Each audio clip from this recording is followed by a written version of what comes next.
Well, hello there, and welcome to another edition of Johnny Davis Live. That's right. We finally made it here on this Friday, guys. We have a really special show for you today, what I call one of my super, I almost said Super Soul Sundays, but I think that's somebody else, right?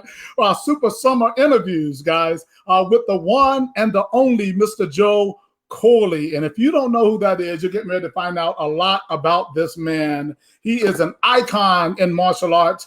He's gotten every award you can possibly think of, Man of the Year. I mean, you name it, he's gotten it, right? He's done everything for the sport of karate and martial arts tournaments and all of that, especially, and also in kickboxing. I will say, as I noted on my little post the other day, that really where you see MMA today and where you see kickboxing today, this is one of the principal people in helping bring and especially build the sport of kickboxing here in the United States. So we definitely want to talk with him today. And who knows, I might have a couple surprises there that we might bring on and go from there. But without any further ado, guys, I want to bring on someone who has done so much for martial arts and kickboxing, the one and the only Mr. Joe. That's Gentleman Joe Corley. There he is. Finally, we are here, sir. How are you? Oh, I'm good. If I could see you, I'd be even better. But you can't see me. That's okay. We can see your handsome face just fine, sir. Yeah, it's a smooth talk as always. I appreciate it. Thank you so much. Thank you so much. I certainly appreciate your time today, and thank you for being on the show. What I'm going to do, I thought, I could say a lot of things, but first I want to thank you for all the things you've done for the sport. I certainly want to thank you for, being a dreamer, and especially when it comes to the sport, not only of karate, but in kickboxing in particular for me. I want to get mine out of the way right now just to say thank you so much, because you and your dreams helped my dreams come true. Long as I was traveling and fighting in the tournament and I was winning up and down the coast, everybody told me the same thing. Well, you hadn't really won a tournament until you won the Battle of Atlanta, right? So I worked hard and I eventually did win the Battle of Atlanta. And obviously my goal as a kickboxer was to, be a world champion. And if not for you and those around you with the PKA organization, that dream would have never come to fruition for me. So, sir, I am grateful so much for everything that you've done for the sport. Well, thank you. As I've said to you before, I'm really thankful that we had such great talent to work with, people like yourself and so many others. And it was always a really labor of love for me. I enjoyed it a whole lot. Yes, and labor of love is exactly right. And that we always say, just do our passions and we're the happiest people in the world, right? And I think that we've definitely done that. You talked about working with a lot of people. And so what I'm going to do, I'm going to kind of let some of my time go to some special guests that I've invited to come on the show to tell us a little bit about how much they appreciate you and what you have done for the show. So on my first guest, I think this is kind of a little bit of a repeat of kind of what we did the last week. Hey, but it's not over yet. Ladies and gentlemen, there he is, the one and the only Mr. Jerry Golden Boy Trimble. Johnny, Jerry, Joe. Hey, Jerry, how you doing? How you doing, Jerry? Good. I just want to say, for those of you who might not know who Jerry is right this moment, he was not only a great fighter, world champion back in the PKA days, but today he's a stuntman, an actor. He's done hundreds of movies. I don't really know, but he's done so much. But he got pretty much, I'm going to say, his fighting start with Mr. Joe Corley. That might be correct, might not be. But Jerry, tell us a little bit about that and your connection with Mr. Corley. Yeah, I'm going to echo Johnny here. And Joe, you and your dreams made me and my dreams possible. And, it started moving to Atlanta, Georgia, and with Richard Hamilton, my instructor. And he said, listen, you want to go to Atlanta and train with the best? He says, we can train out of Joe Corley's camp. out of his basement. You had the best freaking gym, man. I love that gym. You had the smokers, and you set the stage, Joe. You set the stage for me and so many other fighters, and I am eternally grateful for everything that you've done, not only for me, but for all the other fighters and for the sport of kickboxing, for the world of martial arts. And you and Chris McLaughlin doing the Battle of Atlanta was just one of the most, I mean, I think it will go to date as the biggest, the best martial arts tournament ever. And, you know, I know it's in different hands now, but it'll never be what you did. Yeah. Well, yes. It was, as we just said, it was always a labor of love, but it was great to be able to work with people like yourself and watch the kind of excitement you brought to the audience and to the broadcast. And I think someone mentioned the other day that Joe Rogan in one of his podcasts actually cited your highlight reel as the best highlight reel of any fighting that he's ever seen out there. So, wow. You know, if you're me, how much fun it is to work with people like that, even though at points in time they're a little stubborn, you might say. Jerry, I want to ask you about that, because, you know, in another conversation you alluded that you were kind of like a little hard head, that was kind of a little tough to deal with. Tell us a little bit about that, and how appreciative to Joe are you for putting up with him? Yeah. Putting up with you. Yeah. You know, I can honestly say that back in the day, I was tough to deal with. I was hard to deal with. And looking at everything now, you were looking out for my best interest. You were looking out for the best interest of the sport. And at the time, you know, I don't know, I was an angry kid. I was dumb, and, you know, little stubborn, and I probably a little bit immature. And I don't know, there was times where I just felt I couldn't trust people, but as time went on, I learned that, I'm biting off, and I'm fighting the hand that feeds me. And again, you know, I thank you for everything that you did for me, and you were looking out for me in the sport. And why wouldn't you want, you know, a local boy to become world champion in Atlanta? Of course, you were on my side. And there was times where I was just, I know I was fighting, and I'm sorry for that, man. I'm sorry, Joe. I love you, man. Well, I'm sure he's had to deal with something like that before. Joe, what would you like to say to Jerry? Well, you know, it's one of those things. You guys may have heard me say it before. We might have even talked about it at the Battle of Atlanta last year, where the way we ended up defining charisma is where you combine just a great amount of super talent with just a little bit, or in some cases, a lot of crazy. And the audiences really relate to that. When someone comes into the ring, you think about the great athletes that we've seen in our lifetimes. The first one I remember vividly was Muhammad Ali. I mean, he just had this charisma about him, which was mainly people were drawn to his craziness, you know, where he tried to act like Gorgeous George from the wrestling world.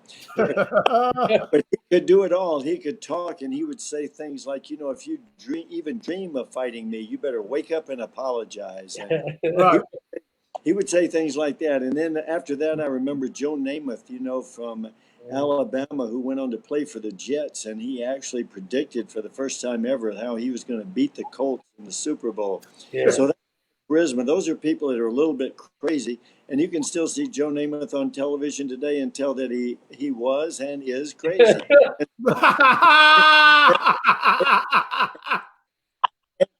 And when I've been watching Jerry on chess.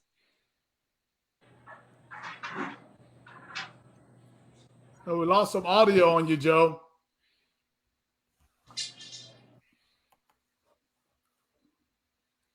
Might have paused my screen for a second. Yeah. Well, we're back to you now. Yeah, I declined it. But anyway, watching Jerry now, how comfortable he is, you know, in front of the camera and all that. I mean, I just, you know, I'm just really proud that we could have been even a small part of the success that he is and will become. Wow. Thank you, Joe. I'm so grateful for you, man. I'm so grateful for you. I am. Thank you, Jerry. I'm so grateful for you taking a moment to come on the show and to say how you felt about Joe, because I knew for a fact, right, that you would do it if you could, And I know you're a busy man and everything, but I remember that connection. You guys had a lot of charisma, and a lot of passion going on between you two back in the day. You know what? You were a great champion, and obviously Mr. Corley was a great promoter. But I want to thank you so much for coming on with us today, okay? Thank you, Joe. Thank you, Johnny. I love you guys. I love you back, brother. We'll see you soon. We'll see you on the big screen soon, right? There you go, man. Thank you. All right, bye-bye. All right. Mr. Joe Corley, that was, Jerry Trimble. That was your boy. Come on now. Yeah, he's the guy. You guys started reverbing on me there for a little while, but it was certainly great to hear him. Right. Well, he was, like I said, very gracious. He's a busy guy and everything. Like I said, I want to buy some of my time for some of the special guests that I invited here today to, to speak. And I have another gentleman who wanted to say something as well to you. I told you, look, all you do, you give me a little bit more time. You're bringing on guests, and I can't even see him. I'm just looking at the screen. Oh, don't worry. Hey, don't worry. You'll see the recording. You'll be able to go back and see everything, okay? All right. Well, we have a special guest on, and since you can't see him, I can just kind of keep him here, and I can just talk about it and maybe make you guess who it might be. Maybe we can play not what's my line, but what's my voice, huh? Yeah, say something. Hey, you on the other phone, say something. Hello, Joe Corley. This is Ray Thompson here in No, don't give your name. He messed up the game. My guess is that's Ray Thompson. What a great guess, Joe. Joe, you're awesome. What a great guess. I got it. Did I guess it the very first time? Yeah, I think so. Well, I guess I blew that, didn't I? That's okay. Ray, tell us a little bit about your relationship with Joe and how. What do you think about him and what he's done for our sport? Well, I've known Joe for many years. I guess I probably met him way back in the 70s when I was a young whippersnapper in the martial arts. And he was a guy that was not difficult to look up to. So definitely do that. I did that. I still do to this day. Mr. Corley is definitely a mover and a shaker. He might even be a little bit of a candlestick maker. He does it all. You name it when it comes to martial arts. He's the pioneer. He's the guy that's a visionary, and he's made dreams come true for a lot of athletes, young and old. He's working on some big projects right now. A lot of you folks don't know about, that I'm slightly privy to. That he's still working. He's still working and doing things, not just for himself, but for all of us out here that love the sport of kickboxing. And back when he was promoting, the level of fighters back then was, it's a whole nother level athlete. It's sad to say that, but the kickboxers, the strikers back in the day, it's difficult to match that with fighters today. I just have to say, and Mr. Corley, for your efforts and for your vision and for your hard work and for putting up with all the people like me and Johnny Davis and Golden Boy, we really appreciate you and honor and respect you for that. Thank you. You think about it from my perspective, and I watch what you've done with the patience and the fastidious way you've helped raise your son to be just such a great human being who can also take names and kick butt with the best of them, and God, what a representative for the sport he is. So when you're me and you see things that we didn't get done in our initial mission, but may still get done in future missions, but you see how people segued off like you guys did and then became superstars. It just, all of that just makes me beam, not for what I've done, but for the kind of people that I've been able to affiliate with. So accolades and kudos back to you guys as well. Well, we appreciate that. It's your vision, though. It's your vision to take our sport to the next level and put it in front of so many eyes. And it's a legacy that you pioneered, and it's still moving forward. So that's great. Battle Atlanta still moving forward. Right. Fight sports, kickboxing, MMA, all that is an offshoot of the efforts that you've put forth, and Right.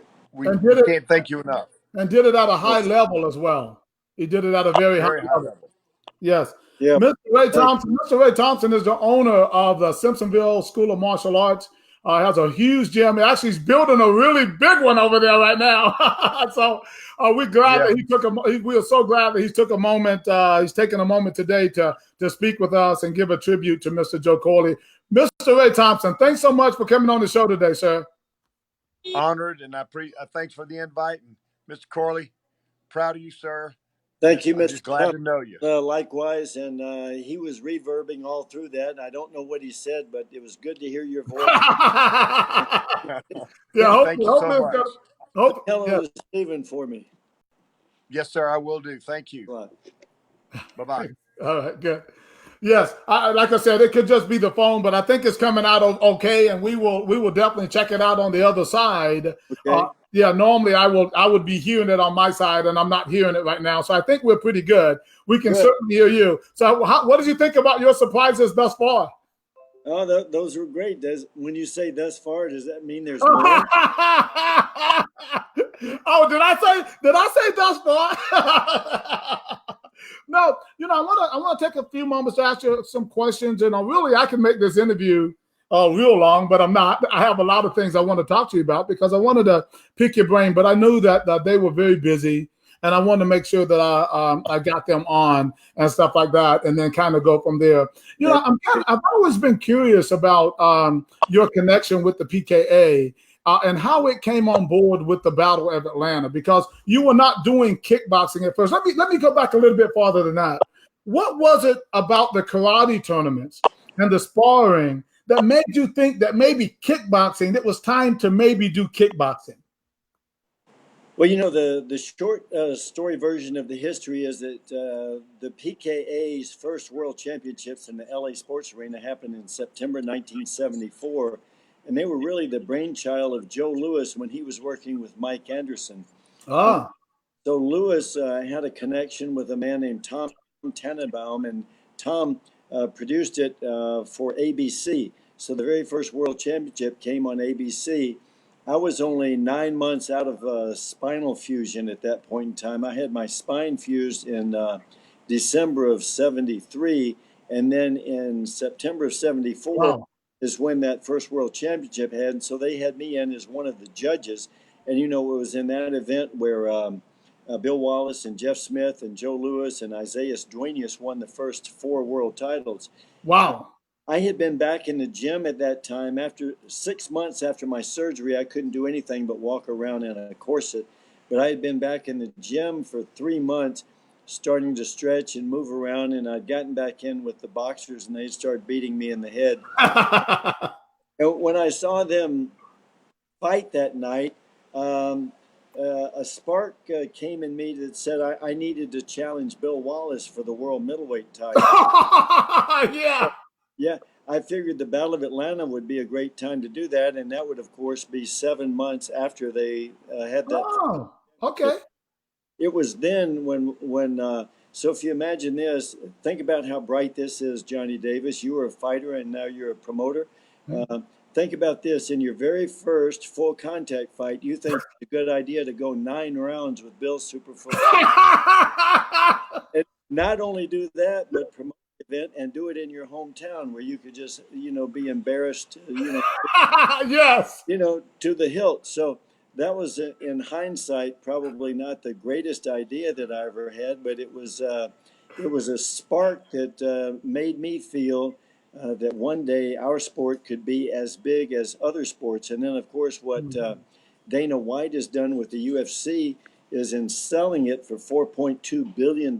He showed the world that the martial arts could be involved with the largest sports transaction in the history of the United States. And the good news for me, even though he's driving the Ferrari that I once had,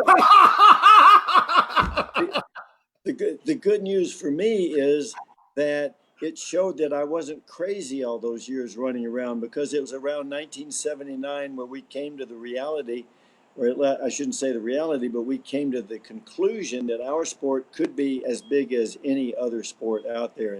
And of course, now it has become that, because he had the, the good fortune of being able to partner with the Fertitta brothers. Right.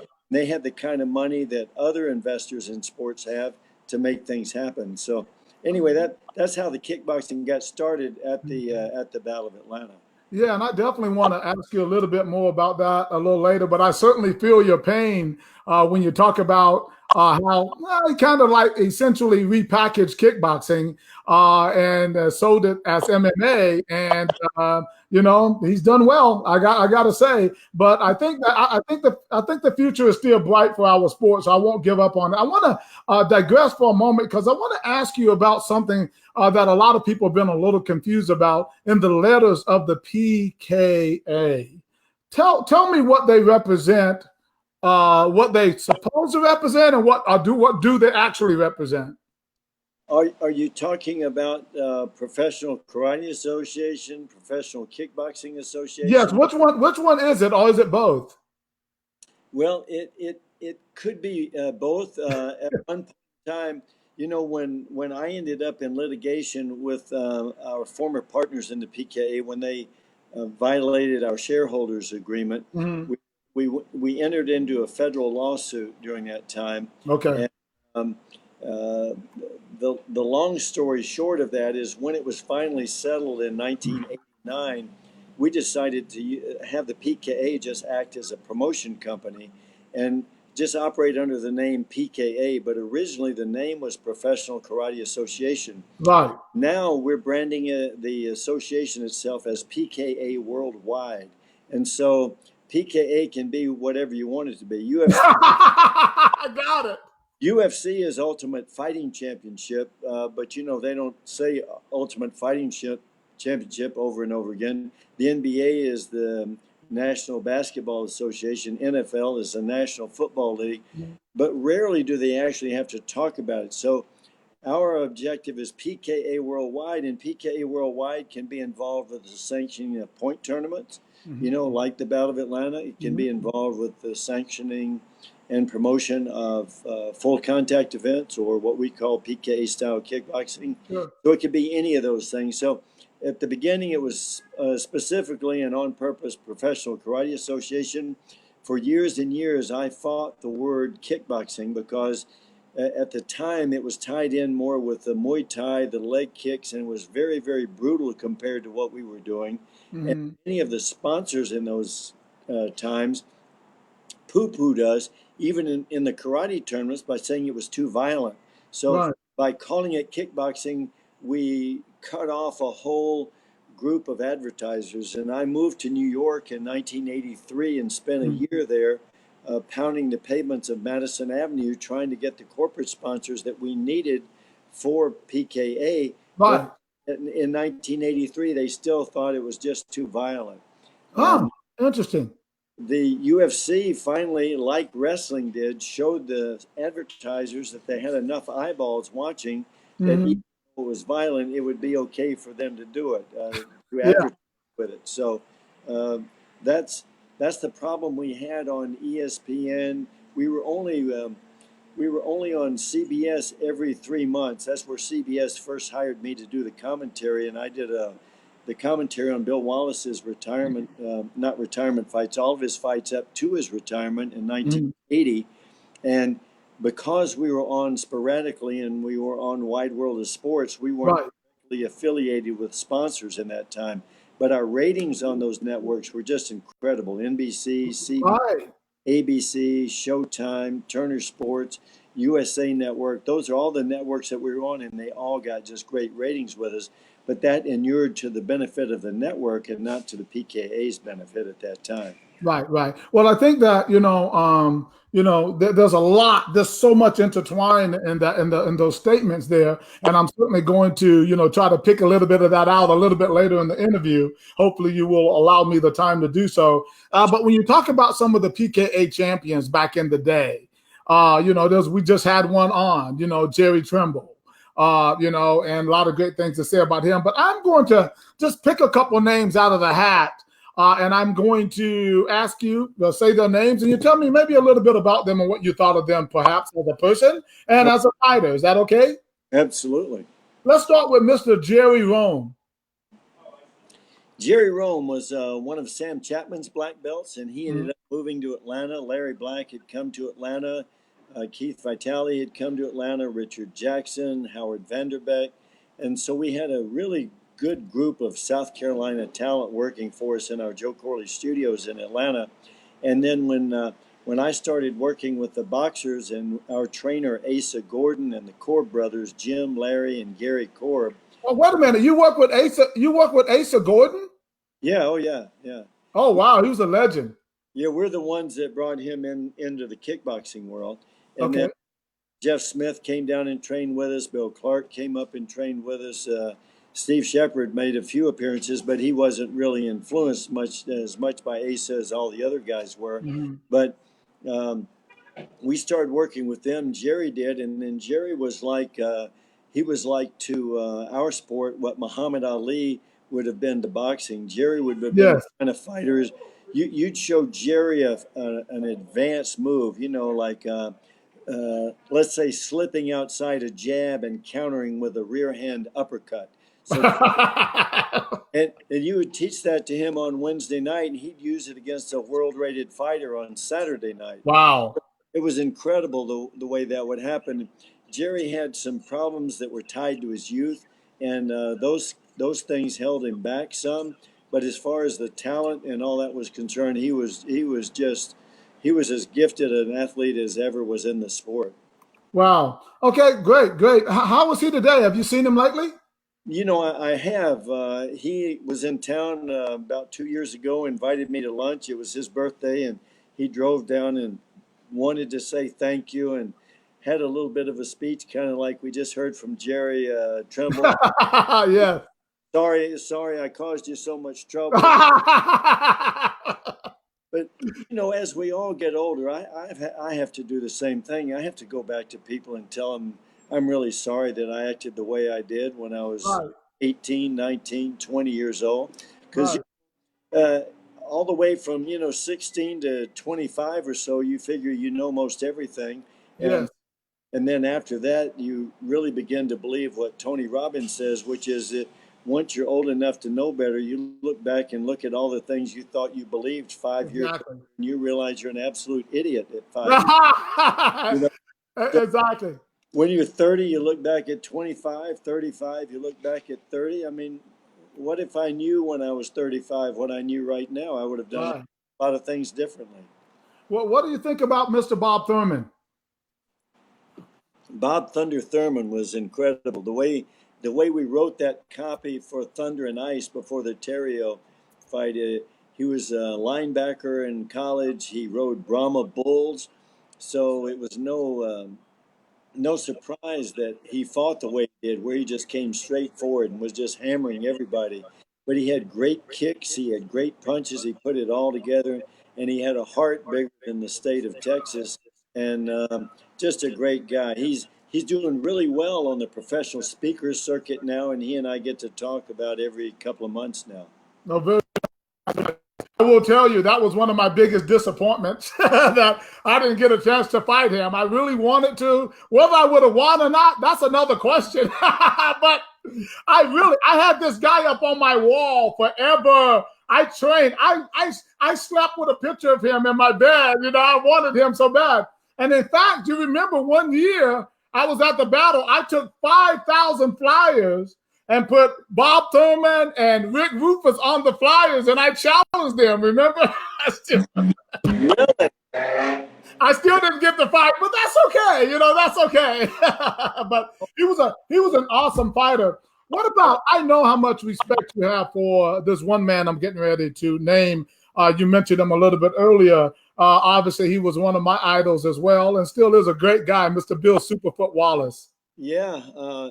Bill was he was a guy that outside the ring you might have thought he was howdy doody because he was But boy, when you stood in front of him like I did when I got the final instructions when he and I fought in the Omni that night, there's a look in his eye, and I always tease him about a lot of things, but one of the things is he had white on all four sides of his eyes.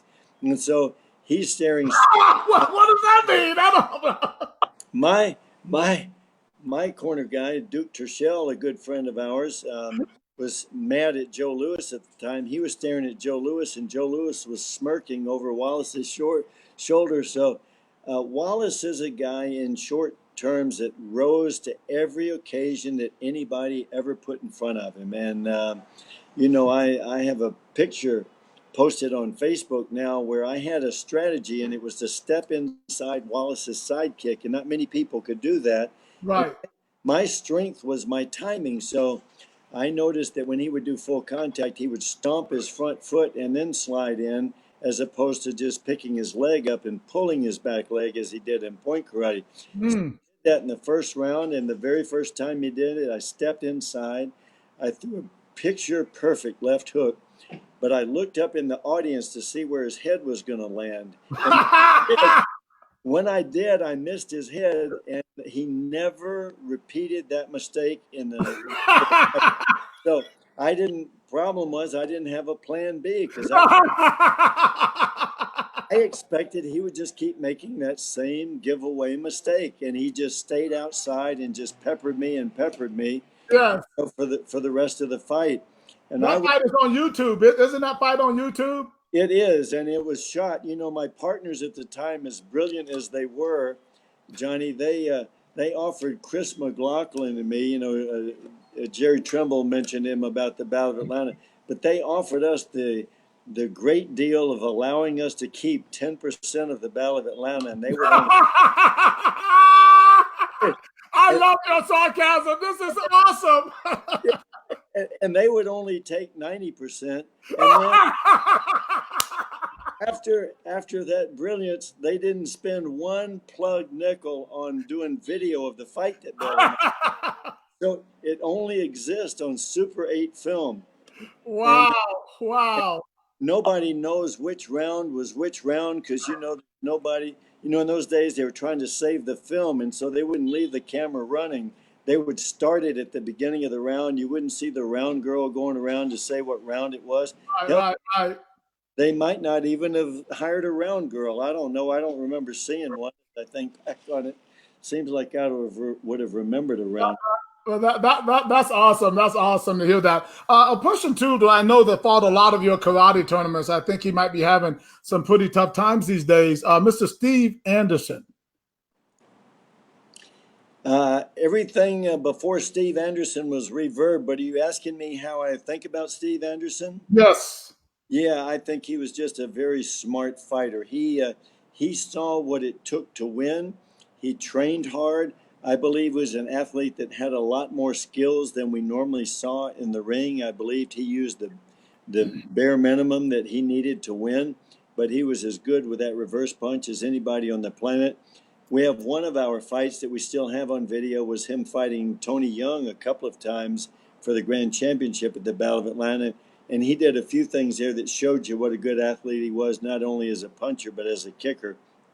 And he's suffering from some early Parkinson's right now. And so there's a great GoFundMe page up under Ben Stewart's name on Facebook. So I would encourage all of our listeners here or viewers today to go and check that out and see if you can't help with some of the finances that he's going to be encountering.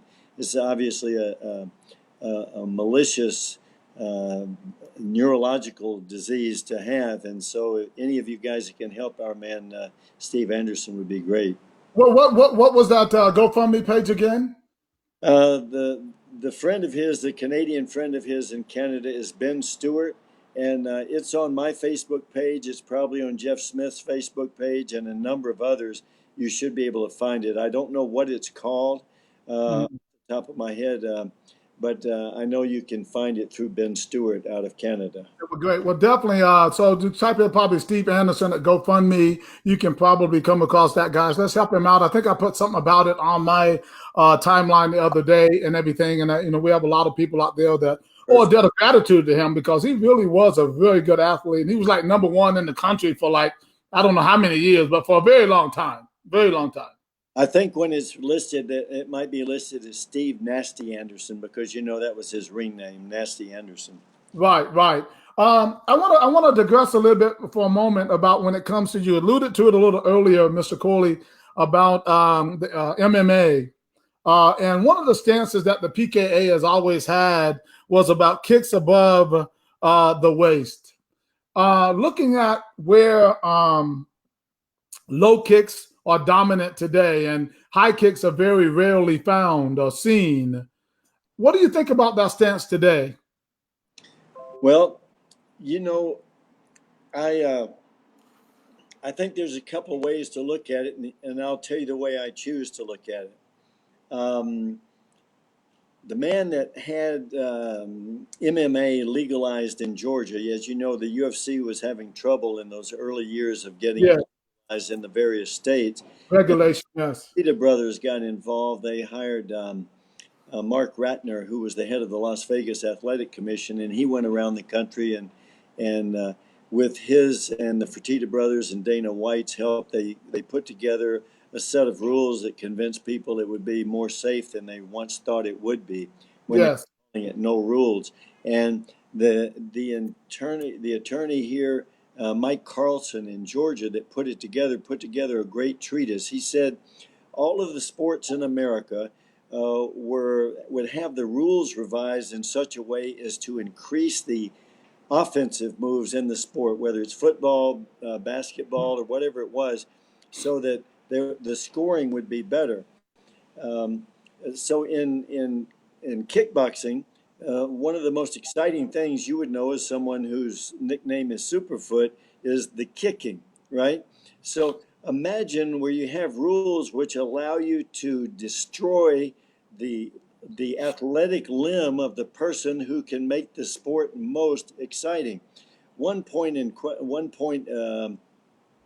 to consider would be Rick Rufus fighting Ernesto Hoo's 12 rounds under PKA rules. Right. 12th and final round, he did a jump spinning 360-degree back kick into the middle of Ernesto Hoo's head. Right. Later, they fought in a WKA fight, and then Ernesto Hoo's just destroyed Rick's legs. And now imagine you have a baseball pitcher who can throw a 100-mile-an-hour fastball, and every couple of innings you allow one of the batters to go out with a baseball bat, smash him in the arm. Now, what do you think that does to pitching? Well, what do you think leg kicks does to kicking? Now, other people will have different points of view about it. They'll point to the 3 or 4 great kickers from, Muay Thai from over the years. What was the guy's name from Holland who I think may have passed away too early, but was I know Andy Hoog. Yeah, Andy Hoog and people like that. But anyway, that's what I've believed in from the beginning. That's what I believe in now. And my hat. But what do you? I'm sorry, excuse me. But what do you think about the appetite for fight fans? The fact that now people really like low kicks. They like the leg kicks. They like that level of brutality. Does that say something about the sport, or does it say something about our society today? Well, I can't answer that question for you, but I do believe if we did some focus groups, which I plan on doing hopefully in the next 6 months, if we did some focus groups and we asked people with a really good comparison of the two, which one they found to be more exciting, then I think they would pick that one. The appetite of people watching MMA and brutal MMA might say something about the appetite of the sports fan, but I really believe that if they believed that the organization was looking out for the health of the athletes, like the NFL, doesn't let you reach out and grab the face mask anymore. They don't let you clip the guy's legs. Johnny, let me ask you a question real quick. In Muay Thai, is it legal to kick someone full force to the side of the knee? No. Well, with the round, well, you're not supposed. The knee is not supposed to be a target area. It's supposed to be below the hip and in the thigh area. Is it legal in boxing to continually clinch your opponent? In boxing, no. No. How many points have you seen deducted in Muay Thai when people actually do kick each other in the knee? Well, not many, because it's kind of hard to see. How many points have you seen deducted for boxers who continually hold for 12 rounds of a fight? Well, of course they're gonna take points if you keep doing that. Yeah, I have seen it rarely. I think maybe in all my life I might have seen 5 points deducted from all. Yeah, it does happen, but not as often as maybe it should. Right. So if in football you take the clipping rule away to save the knees of the competitors, but in kickboxing you ignore that rule, then do you put yourself at risk? For example, most people agree that one of our greatest, most exciting fighters of all time was Rick the Jet Rufus. Indeed. And, you know, he went through, I think, 3 or 4 knee surgeries just based on being kicked in the knee from people who knew that if they fought Rick Rufus, they would have to take his legs out from under him. Just like if we're facing John Glavin of the Braves, you knew if you could, you would just go out and take his arm away from him so he couldn't pitch anymore. I mean, I just never have understood it, and I believe that the fight fans, if given the choice, would have at least an equal appetite for people who could jump and spin and kick you in the head as they would for people who enjoy watching people get kicked in the legs. We've had that. We have that audience. We lost that audience. Now it's MMA, and people seem to love it. I mean, you can't argue about the kind of crowds that are showing up to these events and the kind of money that's being made. So what would you suggest we do to try to find that audience to rebuild our sport then? If you feel that, you know, that is something that might be more appeasing to fight fans. I would go to Field of Dreams, you know, build it, and they will come. Tell me over the next couple of months, count the number of human ears you see in an MMA fight, like yours and mine. Yes. The ones that look like cauliflowers. Yes. And then you will say that, well, most of those ears came from what sport? Grappling, wrestling, right? Right. The amount of the number, percentage-wise, of the numbers of great kickers you see in MMA would be, what would you say? Well, not a large number. You have some Stephen Thompsons out there. Some, yeah. Would you put it in the single digits or the double digits? Low double, like low teens. Okay, yeah, and you'd be very generous if you did that, and so that doesn't slight their business plan. It doesn't slight the athletes. It doesn't slight But again, if you harm the most exciting weapon there, it just doesn't make sense to me. So the answer to the long answer in short story version to your question is, someone like me who really believes it has to go out and put his money where his mouth is. Yes. And see if the fans come. If you only give them MMA, or if you only give them leg kicks, that's what they'll take. Now, the fighters that are out there now, when they come and they know that you have to throw a powerful kick to the other guy's upper body with the intent to land with force, you put yourself at risk there. And if you're not a great kicker, you don't want to put yourself at risk there. That was the problem I had with Wallace. Wallace was so much more flexible than I was, that if I tried to throw a power kick at Wallace, he would jam it and just try to knock my head off on the way in. Right. Because he didn't have to. You didn't have to move out of the way of it. He was fast enough, quick enough, had a good enough timing to move inside and fire. So anyway, that's it's Bob Wall and I had that argument for years and years, and I do get it, and I get it, and I accept. Like I said, we keep it real here on Johnny Davis Live, guys. Like I said, it's not just a simple ABC interview. I like to get in depth. Yeah. So let me ask you a question. you're not a big fan of MMA, right? Well, here's the way I like to say it. I am a fan of MMA, strangely enough, after these 25 years. I was not an early fan of MMA for the same reason that John McCain wasn't. Interestingly enough, I was at the second fight of the UFC, and Herb Perez was doing the commentary that night. I was there with a guy that actually handled all of the pay-per-view for the event, and he was an attorney by trade. And they kept coming to me at ringside and asking me if I would do an interview with him, and I kept putting him off. I said, "No, Herb, not now. No, not right now. Maybe later." Finally, he said, I don't think, Joe, that you want to be. It's just not my thing. He said, "Do you mind if I ask why?" And I said, "Well, there was just a fighter named Patrick Smith out here, and he dropped an elbow on his opponent's face when he was up on his chest, and he knocked him out. You remember that fight? It was the one we just had 2 fights ago." He said, "Of course." Huh. I said, "Did you notice then that he hit him with another elbow in the face and then another elbow in the face?" Yeah, I was going to ask you about that. After he was unconscious, and the referee was still standing there watching, because this was being promoted as no rules, no holds barred. Right. So I said, "You and John Malone have just done a $40 billion deal with AT&T, a merger.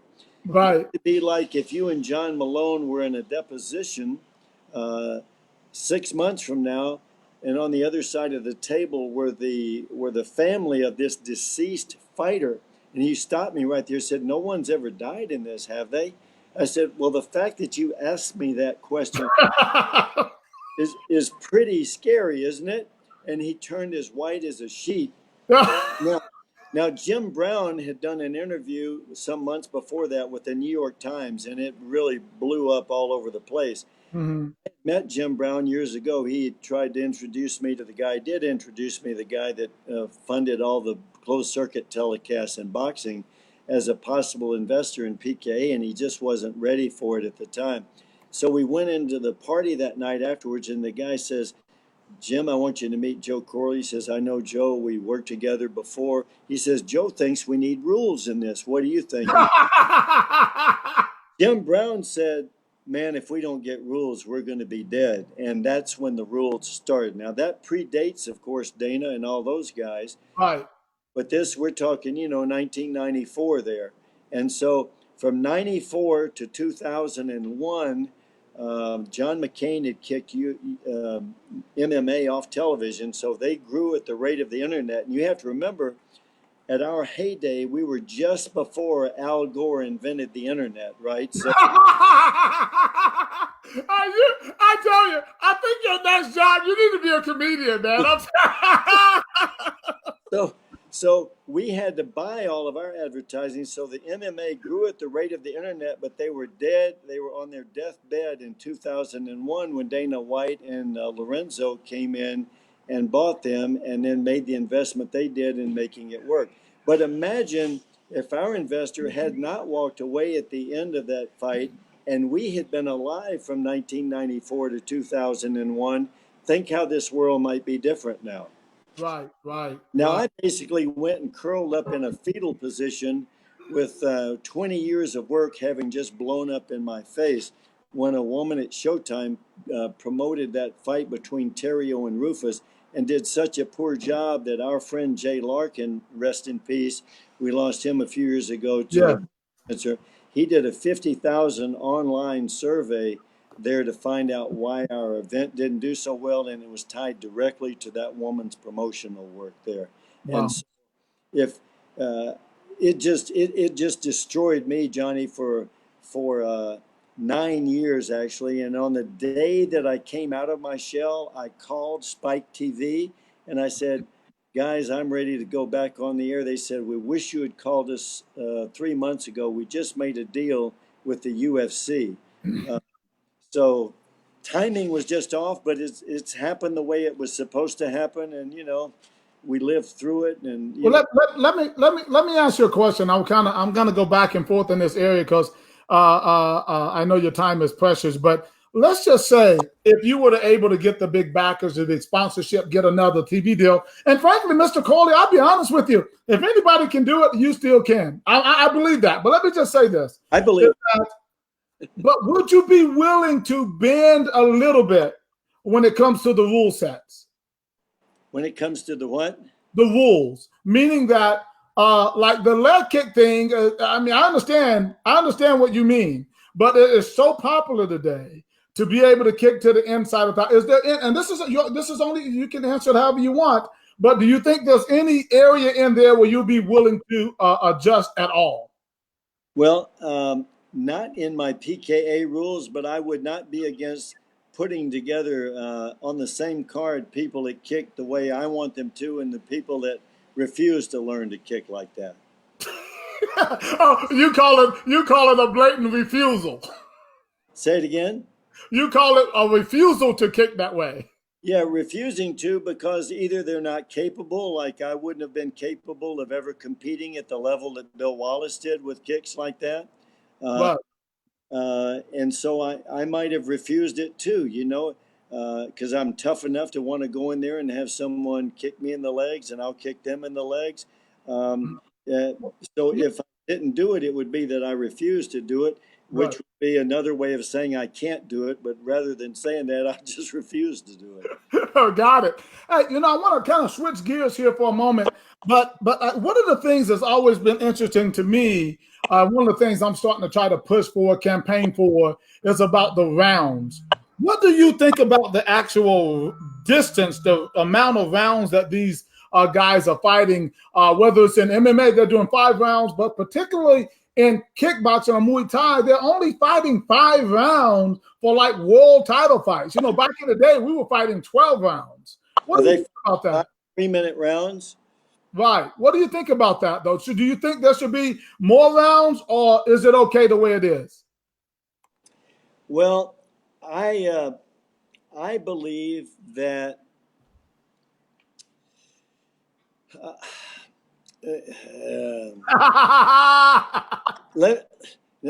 and the reason I'm hedging is I'm supposed to be 5 minutes away from here in 5 minutes. Oh, whoa. So I was trying to figure out how I was going to shorten this answer, but I believe the 12 2-minute rounds is the equivalent of 12 3-minute rounds in boxing, and I believe that's the right number. They determined, in fact, the night that Jean-Yves Thériault fought in Canada and Bob Thurman fought that night. He fought a guy named Eddie McRae, and I think Thériault's rematch was with Kerry Roop that night. There was a fighter named Kim who had died in the ring in boxing the week before. Yes, Dooku Kim. He had been killed in the 13th round, if memory serves. Yes. They went back and looked at it, and they said most of the boxers' fatalities came after the 12th round, and that just took them into a level of exhaustion that didn't need to exist. So they went to 12 3-minute rounds, and as you know, Ali and Frazier, I think, did 3 15-round fights. So they battered one another for 45 rounds. And so I think 12 2-minute rounds in kickboxing is ideal. In terms of Muay Thai and all that, you know, I think kicking each other in the legs doesn't take the same kind of energy as it does to go with the high kicks. I think they exert a lot of energy and force, obviously, when they're slamming their shins into the other person's leg. But I think it takes its toll on the leg. Now, the guys like Put Padnoy, who came to the U.S., you know, to the Battle of Atlanta one year, had shin bones at 160 pounds that had twice the density of a 190-pound regular person here in America. Our doctor actually x-rayed their shins to find out what the case was. And wow. I think when you have a shin bone that is like one of these, look at see the corner. See the corner of this thing right there?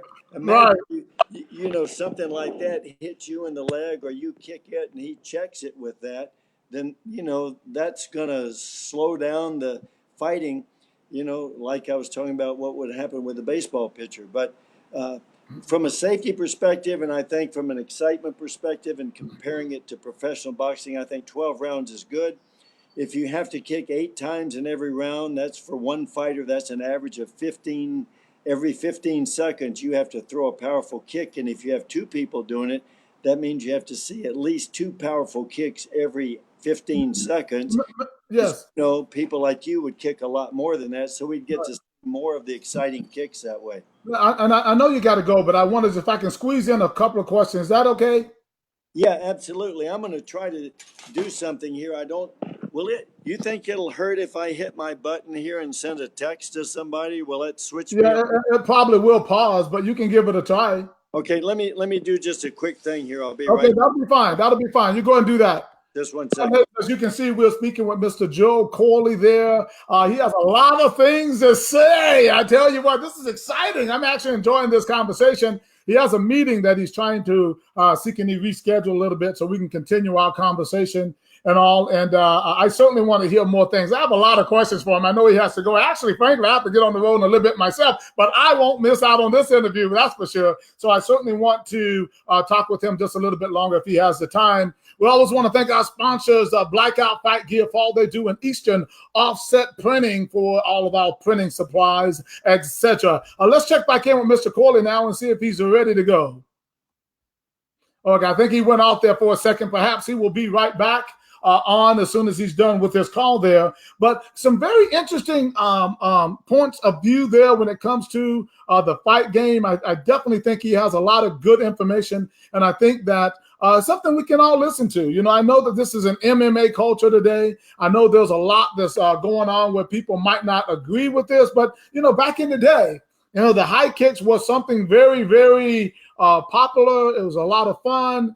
It is challenging to get all of your kicks above the waist. But one question I certainly want to ask him about the mandatory eight count rule when it comes to having 8 kicks. That's something else that I think is kind of interesting too. And I think I would love to hear his opinion on that. But hopefully he'll be back on in just a little bit. If you have any questions, feel free to shoot any questions on the comment line there. If you're enjoying the show, certainly drop a line there on the comments and everything, and we'll see can we put them up. Might even ask them for you. Good to see Mr. MB Johnny on there and Mr. Tony Lopez, as well as Mr. Dan King, who was also on a little bit earlier there. Appreciate all you guys for watching, and all the hundreds of other people, if not thousands, who will eventually watch this broadcast. Again, this is one of our summer specials here that we're having on Johnny Davis Live. And today our special guest is Mr. Joe Corley. In a few weeks, we'll also be interviewing Mr. Don Wilson here at the IKF World Classic, August the 2nd, 3rd, and 4th in Orlando, Florida. We will be having a nice little chat with him about what's going on with him today and some of his thoughts on where kickboxing is today and where fight sports in particular are today. As we're getting ready for the IKF World Classic, as that registration is winding down. Remember, we have the IKF Pointer Muay Thai and Kickboxing Tournament that's coming up on August 3rd there in Orlando at the Hyatt Regency Hotel. And that's going to be a fun event. We actually already have more people registered for that event than we've had in the past. So that is a lot of fun. We're looking forward to that. You can see more about that event at akpromotions.org to find out more about that. That's August 3rd. Tomorrow, we're actually in New Bern, North Carolina with Miss Coop Hall for an exciting IKF PKB sparring event there at her 9 Limb Strikers Gym. Should be a lot of fun. Got some good pre-registration going on there. You can register at the door tomorrow morning at 9 a.m. as well. All right, ladies and gentlemen, we have him back right now. Mr. Joe Corley, how are you, sir? Okay, time-wise. I'm okay time-wise now, so that's excellent, good. Excellent. I'm so glad you were able to rejoin us there. Really great comments I think you have there about the sport. That's why I wanted to talk to you, because I knew you would have an interesting perspective, and I knew that all we needed to do was just have a little bit of time, and I would get to these questions, and I knew you would have an answer for them. A couple of things about some of the other people that you know. I want to go back into this again. This is on another level, more on a personal side. Mr. Glenn Keeney, I know his name comes up with you a lot. Tell me a little bit about Mr. Keeney. Glenn Keeney, and you know, you had a great advantage of being there with us at the World Changers thing at the Battle of Atlanta last year. But yeah, I think you might have left a little early, but maybe before you left, we lined up about 120 people, and I got to say something about each one of them. Wow. That day. And what I always say about Glenn Keeney, he was known as the Fox. Now, in my point fighting days and all the tournaments I fought in, I got kicked in the face one time in all those years. And it was Glenn Keeney. It was in Asheville, North Carolina. And he actually hit me with a spinning back kick in the face. Wow. Because he's my height, he's my size, but I had a size 12-foot land right in the middle of my face like that. And wow. So that night I got a chance to talk to him, and I realized that he was the most analytical thinker that in the martial arts up to that time. And that was the thing I enjoyed, is the analysis of how everything would work. I believed, like Jeff Smith said about Chuck Norris the other day, he saw Chuck Norris fight Fred Wren, and everybody was kind of a one-sided fighter. But when he saw Norris fight Wren, he saw Chuck was a guy, as a Tang Soo Do guy, who could fight left leg forward, right leg forward. So he had twice the arsenal that most people had. So Jeff went back to the drawing board and started developing an arsenal on both sides of his body. So that's something that I enjoyed doing.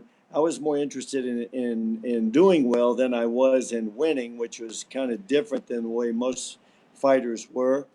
I didn't have the experience that those guys had. They had a chance to go and fight in a lot more tournaments than I did. Right. They had a mentor. I didn't have a mentor, you know, in the sport as I was growing up. So Glenn Keeney became one of my mentors. Pat Johnson became one of my mentors, but I was already a third-degree black belt when that happened. I was already ranked in the top 10, and I was doing okay from the Southeast, but I just didn't have that sort of mentoring. And so my favorite Glenn Keeney story that I told that day was that we did the live CBS Bill Wallace retirement fight out of Anderson, Indiana. It was at Glenn's event. And right. CBS needed to come in there and set up their broadcast truck on Thursday for a Saturday event. When they got to the high school, the superintendent of the high school said, "No, absolutely no way. I'm not letting you set up here until tomorrow, till Friday." Now, this is June, right? It's Father's Day. Right. There's no school in, so he's just being a jerk.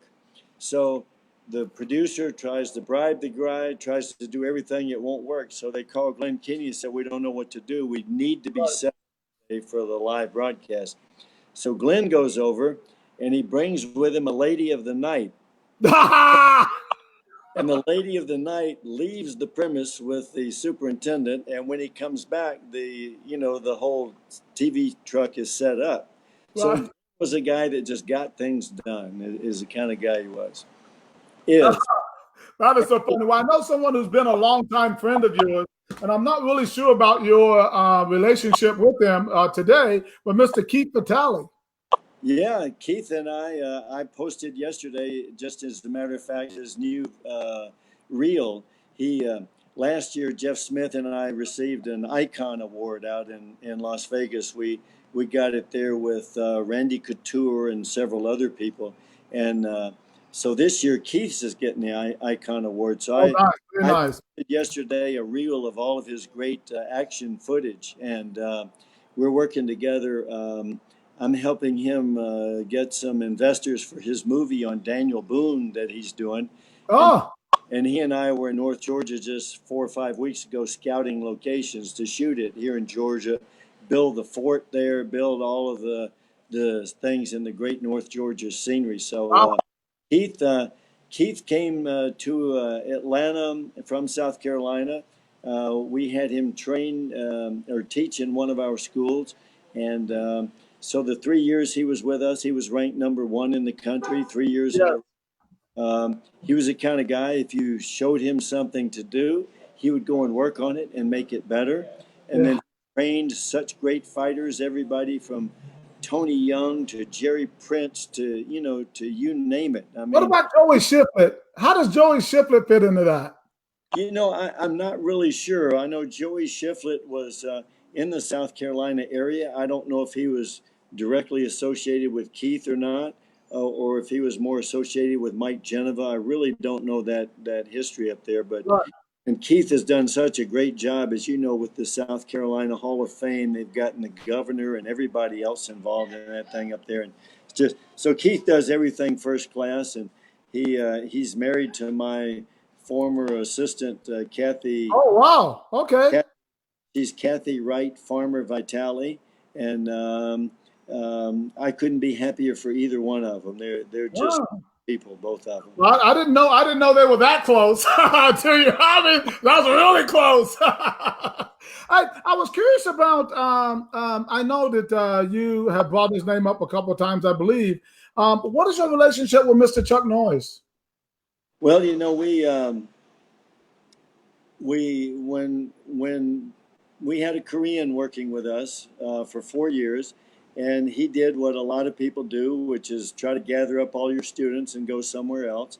And so at that age in my life, I felt really betrayed by that. Everything that I thought was good about the martial arts all of a sudden became dark and bad. And Chuck Norris had invited me. I met him at a tournament up in Madison Square Garden, and he invited me to come out and train with him. And it would be a couple of years later.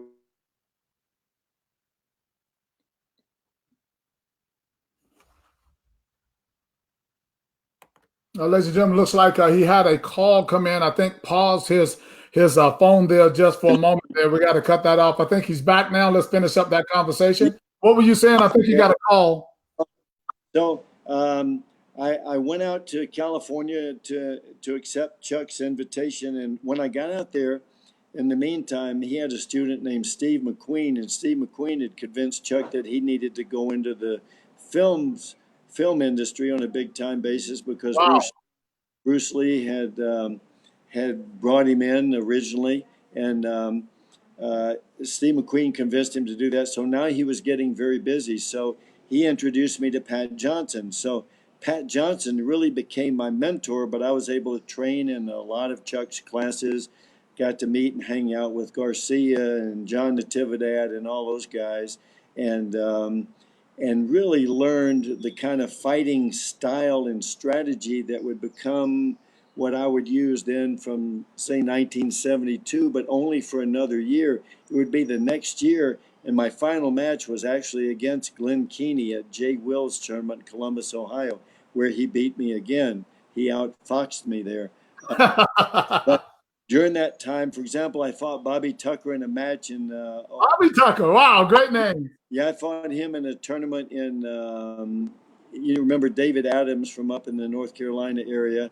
And so I won the lightweight division, but in the course, I swept Bobby Tucker 3 different ways that Pat Johnson had taught me to do. Nice. And the third time, Bobby was in the air looking up in my face and said, "Not again." I said, "Yep, one more time." And so we had a conversation in the middle of it. But I learned a whole different way. When I was with the Koreans, Johnny, they basically taught me that I needed to subjugate myself to their direction. And Pat Johnson's message to me was simply, hey, you're a relatively bright guy. You're going to be able to figure stuff out for yourself. You know, you're not going to need someone outside kind of carrying your water for you. So he became my mentor and my big brother. Chuck and I became friends. He came to the Battle of Atlanta probably 10 times over the years. So Jeff and I had a chance to spend time with him over this past weekend. We shared a good 30-second hug because I haven't seen him in a dozen years. And we had some great pictures taken with it. Dick Tershell called me the other day. He said, "Man, that picture of you guys, how did he say? He said, you look like a kid. You look like you had just become a kid again." Yeah. You have a lot of respect there for Mr. Noyes, huh? Yeah, incredible. Right. Well, he's done a lot of great things for the sport, for martial arts. That's no doubt about that. Absolutely. And I'm very thankful for his contributions as well. I want to shift right here because I hear your sincerity about friendship. You seem to take that very serious. I don't know whether these people just associates, or are you really consider them dear friends? Yeah. So I want to shift a little bit about balancing, about how to balance things. And maybe you can teach me something here, as well as all the people. I deal with so many different people. And I'm a pretty balanced guy. I deal with so many people, different sizes, shapes, ages, religions, backgrounds, whatever. But someone wrote on your Facebook the other day, and I think you know this man. His name is Mr. Caesar Bukowski. And he wrote on there, for the first time I met Joe Corley, I was not sure what to make of him. He said he spoke so slowly, yet his words were carefully chosen.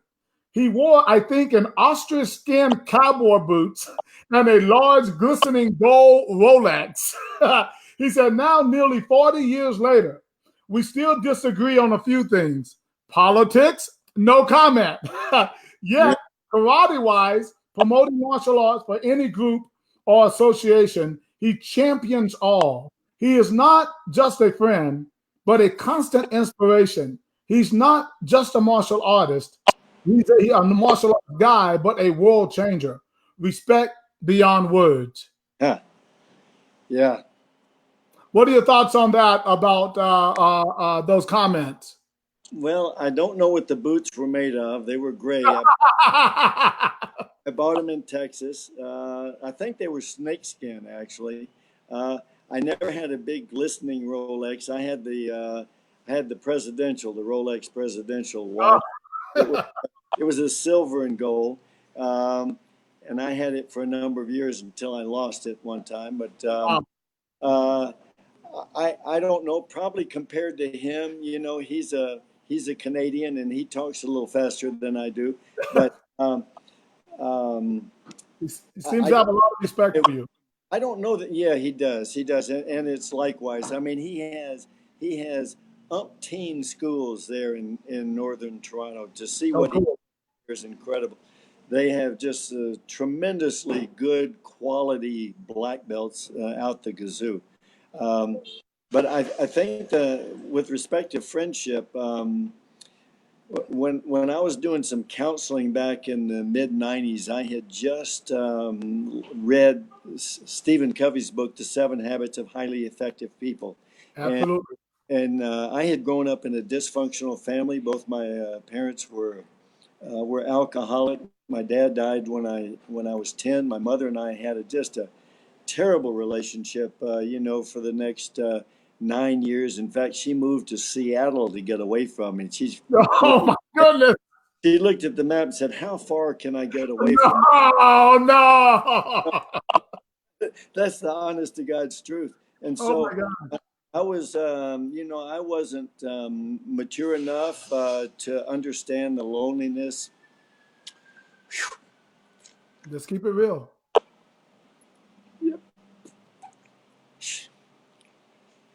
But along the way, in the martial arts, where you're looking for that personal discipline that maybe you didn't get from your dad because he wasn't there for you at the key time, I mistakenly placed my faith in people like this Korean instructor that we had brought in, and I had that blow up in my face. So the friendships with people like Glenn Keeney and Pat Johnson, Jeff Smith, Bill Wallace, Bill Clark, those are just forever things. And so when I was doing this counseling in the early '90s, after finally understanding what it was about people, if they weren't purveyors of habits 1, 2, and 3, if they weren't proactive, they wouldn't begin with the end in mind. They wouldn't put first things first. Right. They were going to be useless as a member of a team. The other members of the team were going to have to grab them and pull them forward, and so on and so forth. And then habits 4, 5, and 6 were the ones of interdependence. The first one is think win-win. And if you're in a relationship with someone who doesn't want you to be successful, but they're always thinking about win-lose, then they're thinking about how they can get one up on you. Yes. And that's happening in our martial arts schools here. Our guys waited for a time where they thought they could take advantage. The people in the PKA did the same thing. So those kind of things really break one's heart when you think loyalty is one of the big things that's involved in the martial arts. You know, when you watch the SEAL team on television, or you hear SEAL team members talk about themselves, Marines will leave no one behind. They won't even leave your dead body behind, right? Right. We're not like that in the martial arts. We were supposed to be like that in the martial arts, but we weren't. So anyway, when I was doing this counseling, the woman said to me one day, she said, you know, Joe, every time you come in here, I hear you sounding like King Arthur at the round table. You're looking for a dozen good men. Right. That's it. So somehow, If I had had a dozen good men and one investor, it would have worked. I had the dozen good men. I had it. We built it for 20 years. I had it. We'd had that one Lorenzo Fertitta. That would have been the deal. So anyway, those kind of friendships just mean the world to me. And I have a financial project that's coming together in the next few months. And when it does, it's going to allow me to do a lot of things. And the top of that bucket list is like I think you and I might have talked about this before, the movie from Clint Eastwood, the music from Clint Eastwood's movie, The Mule, where they say, don't let the old man in. I want to live this alone. He's knocking at my door. I have to go outside, not let the old man in. So he says, try to love on your wife, but be close to your friends. So you're going to try to love on your wife, but definitely be close to your friends. And then he says, toast each sundown with wine. Wow. So that's it. Wow. Well, I mean, your level of commitment to friendships is more like family. You alluded to the fact that has a lot to do with your childhood and maybe your upbringing. That perhaps a lot of these people really are family to you. Yeah. Oh, they are. There's no question, brothers. Right. When you talk about diversity, and I want to just spin just a little bit. We're not going to go all the way in, but just a little bit. Diversity, respect to what? Well, in respect to your conservative views, on a lot of things. I mean, you're conservative in with the high kick rules, for example, right?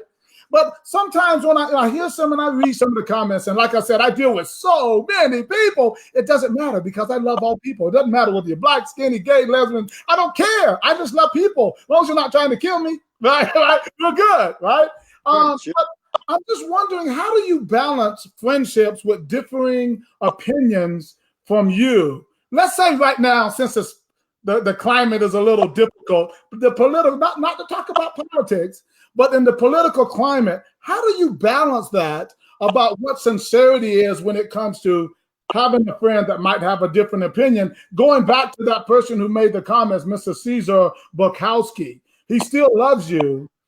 He still respects you, even though you guys have different opinions. But how do you balance that personally? Well, it depends on the person.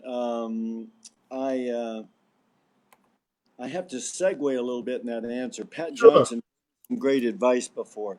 He says, Joe, the reason I don't get blindsided by people the way you do is that you see people the way you need them to be. I see them the way that they are. And he said, I ask myself three things about a person when I meet him. Number one, if we were in a fight to our death and he was covering my back and he saw a chance to escape, would he leave me there? Now we're back to the SEAL team Marine thing again. Right. Would he say to himself, well, listen, at least if I get away, I can take care of his family and then justify whatever it was that caused him to cut and run? He said that's one. Number two, if I had so much money and my wallet was sitting there, I didn't know how much money was in my wallet. And if he took some, I would never know it was gone. Would he take it knowing that I would never find out? And three, he said, if I was madly in love with a woman and unbeknownst to me, she was, loose, would he take advantage of that if I never knew about it? he said, so I asked myself that about each person, and I try to judge what they would do in each one of those situations. And he said, from that moment on, once I've decided where they fall in that category, I would never, ever be blindsided by them. I would never be stuck with them. So there are people online that I have purposely just gone and unfriended, because on the other side of the political spectrum from where I am, there's a lot of name calling going on. A lot of. We have a president who has a 92% negative coverage from all of the news. If you include Fox and ABC and NBC and CBS and MSNBC and CNN and all of them, you put all of them together, 92% of the coverage against him has been negative. So people who don't watch certain segments of TV are they're gonna get an opinion about the president. Yeah, that's coming across the board. Yes. And then when they get it, they're gonna think that I'm some sort of mutant, and that Rush Limbaugh, with 20 million listeners every day, is some sort of mutant, and Sean Hannity, with the highest ranked TV program, is some sort of mutant, and then they feel justified in calling us names. I've got a friend, Lawrence Huff, in Japan, who writes things like yesterday. He says, now you've gone into the twilight zone. You know, Right. I've just decided to delete stuff like that. So what do you think about people who might say that about? I know what you think. You delete them. But my thing is, I just want to say this, and we're going to move on. Is that I had a good friend of mine. Let me finish that thought real quick. Okay, please. Yes, please. Go ahead.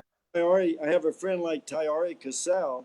Yes, sir. Who insults me. Now, he comes under and he implies that many of us are crazy, but he calls in. He's a friend with Sean Hannity. He's a friend with others, and he calls in, and he's the other balanced side of that. So as long as we treat each other with respect, like Caesar and I do, and I give him reasonable answers about why I feel a certain way, then I'm fine. But as soon as the name calling starts, for a moment, Johnny, I think I'm going to type something and I'm going to change this person's mind, and then I keep reminding myself, I'm never going to change one of those minds.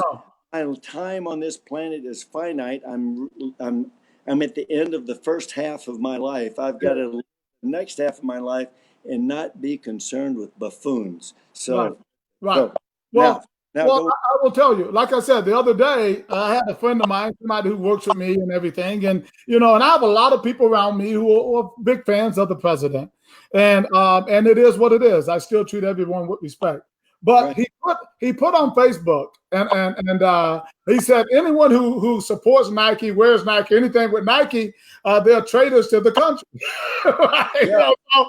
So I never get into politics so much publicly. We're indirectly talking about it now. And I just commented. I said, I thought you said you loved me. I thought you said I was one of your favorite people in the world. And I wear all kinds of stuff, right? And he was like, oh man, I didn't really think about it. You're right. I mean, and he was like, I think I need to put something. I need to retract that. I said, well, this is my point. We should be just very careful about things like that we say, because when we say these type of things, because we don't really know who we're offending. Right. And especially somebody who is very well known. I always think that we take the kind of neutrality, and I understand you can be outspoken. You can say whatever you want. But he thought about that. He is hardcore a supporter, but he thought about that and thought about, well, God, Johnny Davis is one of my favorite people. So maybe I should rethink that. That's all I'm saying. We'll move on. No, you're exactly right. And the fact that he said it that way speaks to what his character is. And I think when Caesar Borkowski said that I chose my words carefully, my favorite book of the last year has been by Jordan Peterson, called The 12 Rules for Life. And one of his rules in that book is you have to choose your words carefully. He wrote a 600-page book called The Maps of Meaning. He said he rewrote every sentence in there 50 times in 600 pages. So I don't know where it started with me or how or why. It must have come somehow from my parents, because I didn't create it. But you know, even when I was in high school, I had kids and parents coming to me afterwards saying, or parents saying, my son just respected you so much because you said what had to be said. He thought at times where he didn't have the courage to say it. And so if people have an opinion and it's an educated opinion and they're not, you know, calling me names, and I'm happy with it, but I don't have time for a lot of discourse, obviously. Right, right, right. And that's what's really important. As we're winding down right here, you know, you've done so much for the martial arts and kickboxing. And I mean, you've won every award there is to name in martial arts and stuff. And again, I have been one of the people that have benefited from your dreams and all the great things that you've done for the sport. I interviewed a great champion, Jean-Yves Theriault, not long ago. And who was an awesome champion, an awesome human being, and we stay in touch. He made a comment that one of the things that he wakes up every morning, he says to himself, the best is yet to come. With someone like you who've accomplished also so much, and you've done so many things, and you're looking at, like you said, another quarter now of your life, is the best yet to still yet to come for you? I believe it is, you know. I believe that, and I don't know if you were there when we talked about it last year, but you know that quote, I think it's from Edward Burke. It says, one man has enthusiasm for 30 minutes, another one for 30 days, but it's the man that does it for 30 years that will make a difference. Yeah. How many of us would have started anything if we thought it was going to take us 30 years? When you're 20 years old and people that are 30 look like they're ancient to you, how would you think, oh, God, yeah, when I'm 50, everything's going to come together? So Right. I should have been, if I hadn't been in the situation I was in my partner selection, I should have been able to take the sport to where it should have been when I was 35. But now that I'm 40, I've got, Hey, boy, I tell you, you gotta just listen. You gotta listen to you closely.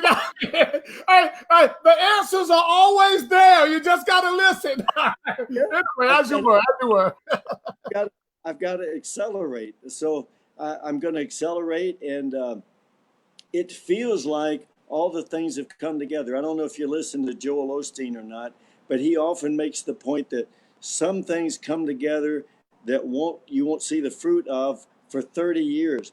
But there's a book out that's called God Winks, and it says when God winks at you. And so when coincidences happen around you, that's God telling you that things are coming together. And I see that every single day now.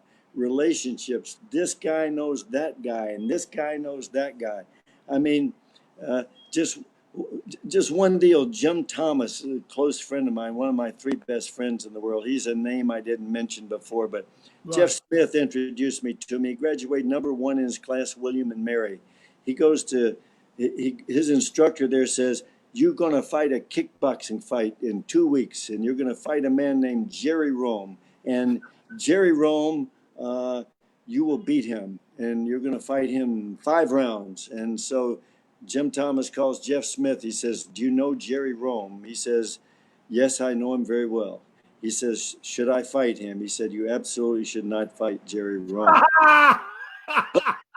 But the instructor says, yes, you will fight Jerry Rome. And so Jeff gets it down to 3 rounds, and we come up and we say to Jerry, this is a friend of Jeff's, so just go easy with him. Jim ducks into a kick.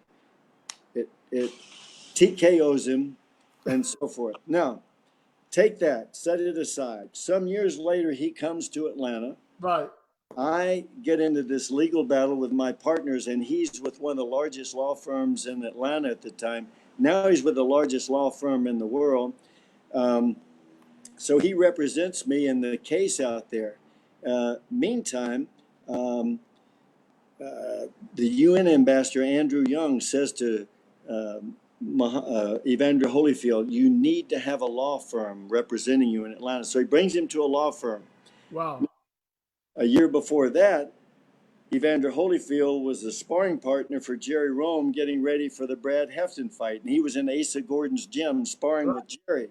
So he comes into the law firm, he goes around, and he looks up on the wall in Jim Thomas's office. He says, "You fought Jerry Rome?"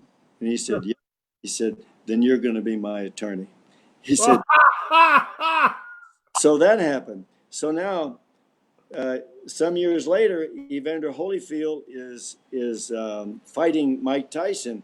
Mike Tyson bites off part of his ear. Yes. Jim Thomas is over there in his corner, has the wherewithal to pick the ear up and take it to the hospital. No. Gone. And member of the boxing commission then is Lorenzo Fertitta. So Jim Thomas writes for Evander Holyfield the decision that would be determining what happened to Mike Tyson in the future. Evander didn't want to end his career and so forth. But those things go on all the time. So all these people from years ago are now coming together, and they're going to be part of this second half of the JC saga, so to speak. So we're getting ready to, are you saying that kickboxing is getting ready to come alive again in a bigger way? I believe it can. But you know what, Johnny, if it doesn't, I'm going to live this second half of my life knowing that I just gave it all. I'm writing a book, and in the book, I'm writing it like in short story form, short segment form, like John Maxwell does in his leadership series. Yeah, I like it. And I'm doing it like Master Po. You know, when Kwai Chang Caine would wander around the Old West, he'd have a flashback, and he'd ask Master Po a question, and Master Po would give him the answer. I'm asking Master J. So in one of the things I asked Master J, I said, what do I do in this situation where all this stuff that I worked on goes against me? He says, son, do you remember when Bill Wallace in your rematch hit you in the liver? And I said, yes, sir, I remember. He said, what happens to most fighters that you've seen that get hit in the liver?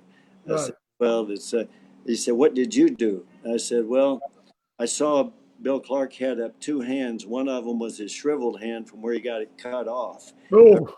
Is that right away? It had 3 fingers up. The other one had 5. I subtracted 8 from 10 really quick and figured that's off the mat. He said, so there you have it. You got off the canvas. He said, you'll always get off the canvas. So that's the story of that chapter.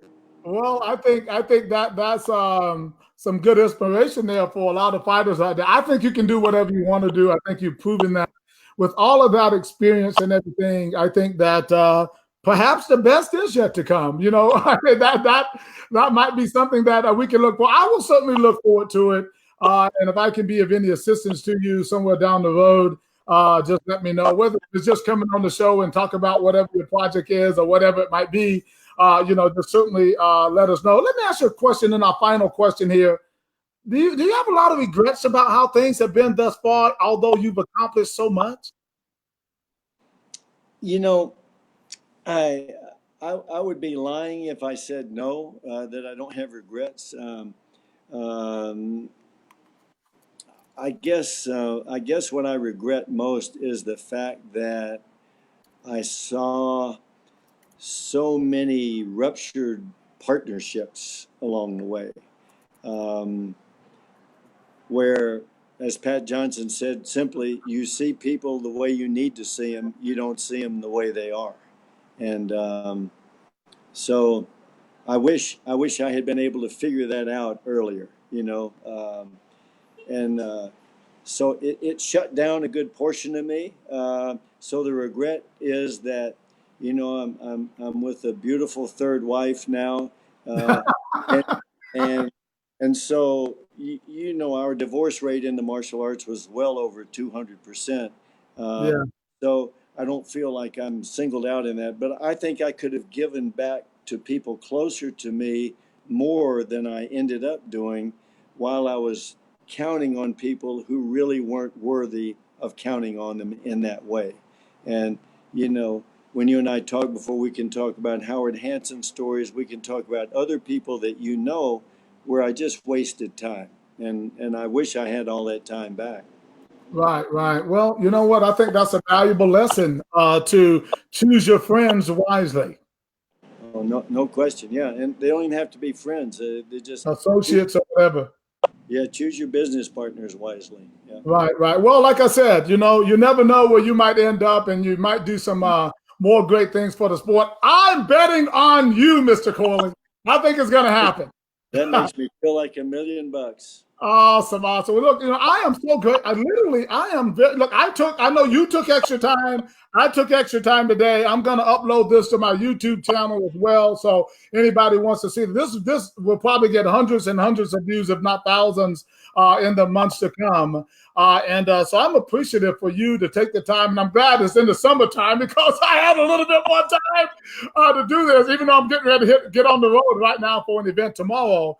But I'm very grateful, very, very grateful for everything that you've done for me and the sport of kickboxing in this country. There's thousands and thousands of other people. Even if they don't know it, they should be grateful to you and all you've done. But hey, we still don't know, right? More to come from Mr. Joe Corley.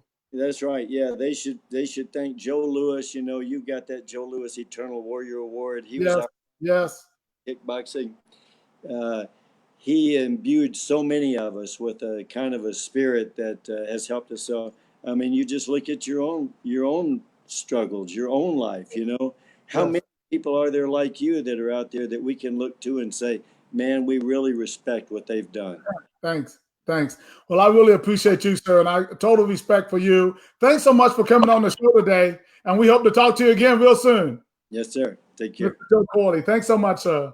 Bye. All right, ladies and gentlemen, there you have it. We were speaking there to a living icon, Mr. Joe Corley, who's the president of PKA today and has done so much in martial arts and kickboxing to move our sport forward. So we're very appreciative for him for coming on with us today. Again, we want to thank our sponsors, Blackout Fight Gear and Eastern Offset Printing for all they do. Again, if you want to see about the events that we have going on across the country, right at 100 events this year we will be doing with our IKF PKB sparring tournament. Go check out our website at akpromotions.org or ikfkickboxing.com. As always, guys, forward march. This is Johnny Davis Live, and I'm checking out. Talk to you soon. Bye-bye.